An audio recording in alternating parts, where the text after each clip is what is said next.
Welcome to tech views. நாம என்ன பார்க்க போறோம்னா 25,000 ரேஞ்சில் இருக்க ஒரு பெஸ்ட்டான கேமரா மொபைலை தான் இன்னைக்கு இந்த வீடியோவில் பார்க்க போகிறோம். வாங்க வீடியோக்குள்ள போகலாம்.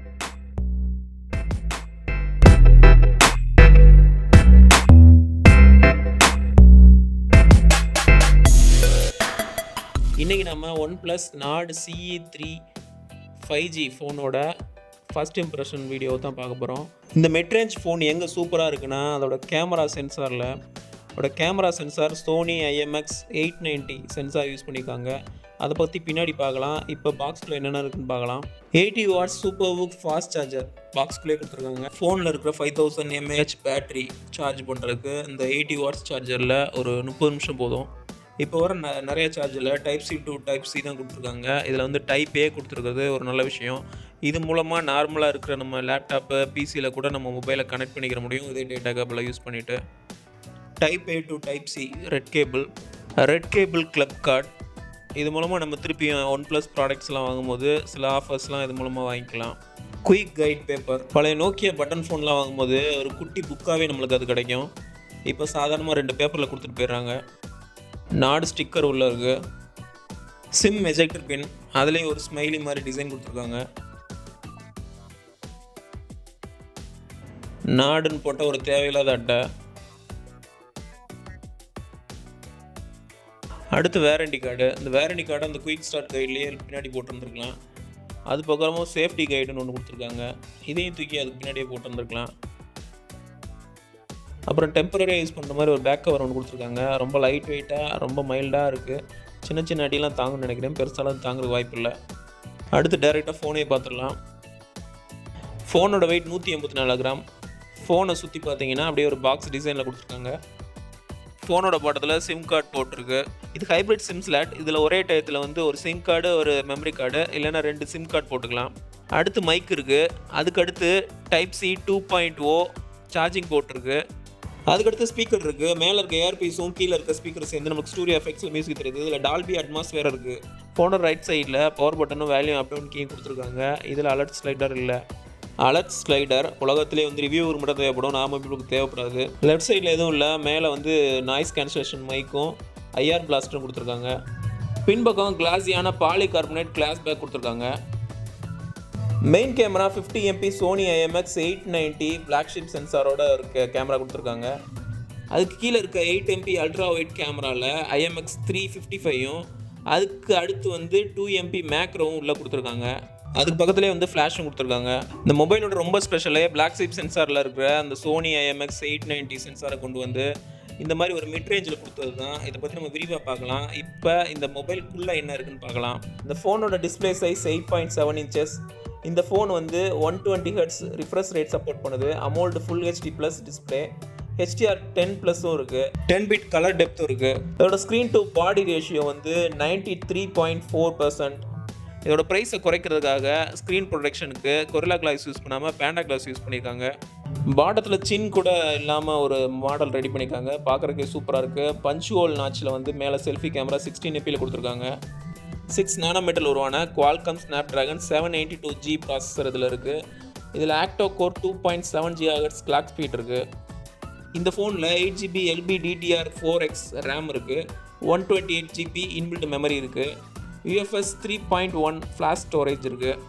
இதே OnePlus NORD CE3 5G phone higher வேரியண்ட்டில் 12 GB ரேம் 256 இன்பில்ட் மெமரி இருக்குது.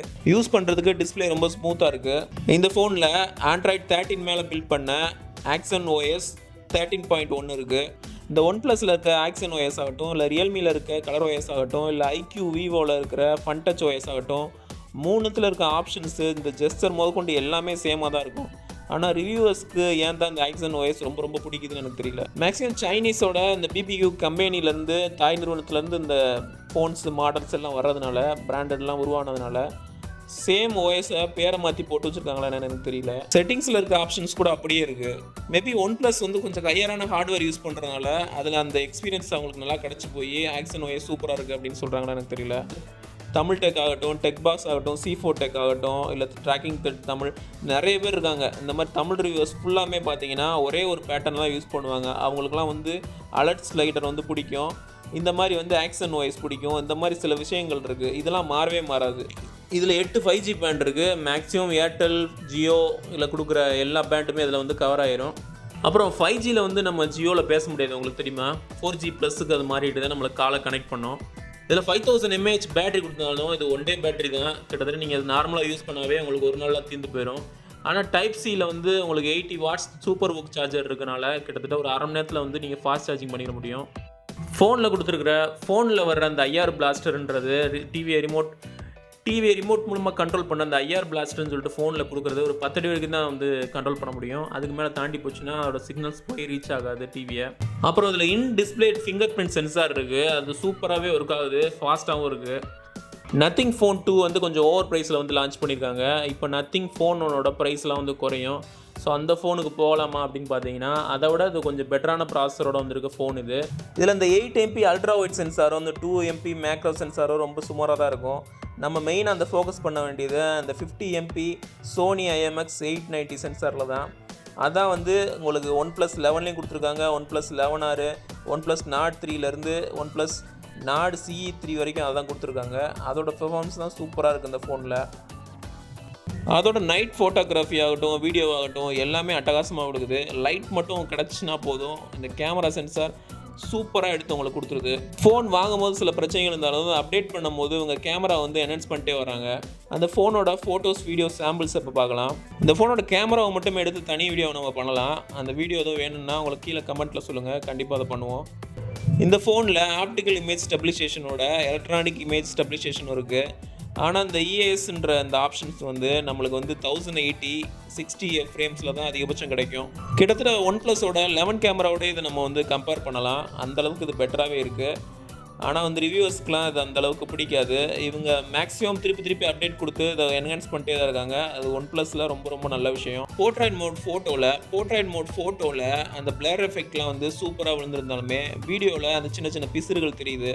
கிட்டத்தட்ட கண்ணுக்கு இருட்டில் ஆப்ஜெக்ட்ஸ் லைட் வெளிச்சத்தில் எப்படி தெரியுமோ அதை இந்த கேமரா அப்படியே கேப்சர் பண்ணியிருக்கு. அந்த ஸ்லோ மோஷன்லாம் சூப்பராக எடுத்துருக்கு பாருங்கள்.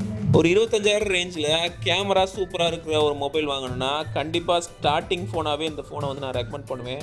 ஏன்னா ஒரு ஃபோட்டோஸ் வீடியோஸ்லாம் வந்து சூப்பராக இருக்குது. Action OS, colour OS, fun touch OS எல்லாத்துலேயும் இருக்கிற மாதிரி இதுலேயும் வந்து 2x லாஸ்லெஸ் ஜூம் இருக்குது. சின்ன லேக் கூட இல்லை. நம்ம கேமிங் விளாண்டாலும் சரி, எது விளாண்டாலும் சரி, சின்ன லேக் கூட இல்லை. உங்களுக்கு பெர்ஃபார்மன்ஸ் இந்த ப்ராசஸர் நல்லாவே பண்ணுது. லைட்டாக ஒரு ஹீட்டிங் இஷ்யூஸ் வருது. அதாவது நீங்கள் தொடர்ச்சியாக ஒன்று யூஸ் பண்ணிங்கன்னா லைட்டாக பின்னாடி வார்ம் ஆகுது. அப்டேட்ஸ் வந்து வரிசையாக வந்துக்கிட்டே இருக்குது. அதனால் உங்களுக்கு பெட்டராக இருக்கும். ஆண்ட்ராய்டு ஸ்கோர் வந்து நியர்லி இது வந்து 6 lakhs இருக்குது. இது ஒரு பெட்டரான ஒரு மிட் ரேஞ்ச் ஃபோனுன்றதுக்கு இதே ஒரு கரெக்டான ஆதாரமாக இருக்கும். இந்த ஃபோனில் இருக்க கேமரா சென்சாரில் 4Kல 60 ஃப்ரேம்ஸ் வரைக்கும் நம்ம ஷூட் பண்ண முடியும். ஆனால் அதில் வீடியோ கேப்பிங் வந்து 4Kல வந்து 30 FPS வரைக்கும் தான் கொடுத்துருக்காங்க. அதோட ப்ராசஸர் மேக்ஸிமம் சப்போர்ட் பண்ணாது. OnePlusல ஃப்ளாக்ஷிப் ஃபோனான OnePlus 11ஓட அதை கம்பேர் பண்ணும்போது இதில் வந்து டெலிஃபோட்டோ லென்ஸ் இல்லை. ப்ராசஸரை வந்து டவுன்கிரேட் பண்ணி கொடுத்துருக்காங்க. ஒரு மிட் ரேஞ்சில் இருக்க ஒரு ப்ராசஸர் கொடுத்துருக்காங்க. அதோட சில வசதியில் மட்டும் குறைச்சிட்டாங்க. மற்றபடி இது பெஸ்ட்டான ஒரு மொபைல். மிட் ரேஞ்சில் நீங்கள் ஃபோன் வாங்கினா கண்டிப்பாக அந்த ஃபோன் வாங்கலாம். கேமரா வந்து எல்லாருமே சொதப்பிட்டு இருக்கும் போது OnePlus இப்படி ஒரு சென்சாரை கொண்டு வந்து 25,000 ரேஞ்சில் கொடுத்தது ரொம்ப நல்ல விஷயம். 25,000 ரேஞ்சில் நீங்கள் ஒரு ஃபோன் வாங்குறா இருந்தால் ஃபஸ்ட் ஆப்ஷன் அந்த ஃபோனை வச்சுக்கோங்க. இந்த ஃபோனோட Amazon லிங்கை கீழே டிஸ்கிரிப்ஷனில் ஃபஸ்ட் கமெண்ட் லிங்க் கொடுக்குறேன், தேவைப்பட்ட போய் பாருங்கள். இந்த வீடியோ உங்களுக்கு பிடிச்சிச்சுன்னா அந்த வீடியோக்கு லைக் கொடுங்க. அது உங்கள் ஃப்ரெண்ட்ஸோட ஷேர் பண்ணுங்கள். ஏதாவது சந்தேகம் இருந்துச்சுன்னா கீழே கமெண்ட்டில் கேளுங்க. எல்லாத்துக்கும் மேலே டிவி சேனலை சப்ஸ்கிரைப் பண்ணுங்கள். தேங்க்ஸ் ஃபார் வாட்சிங்.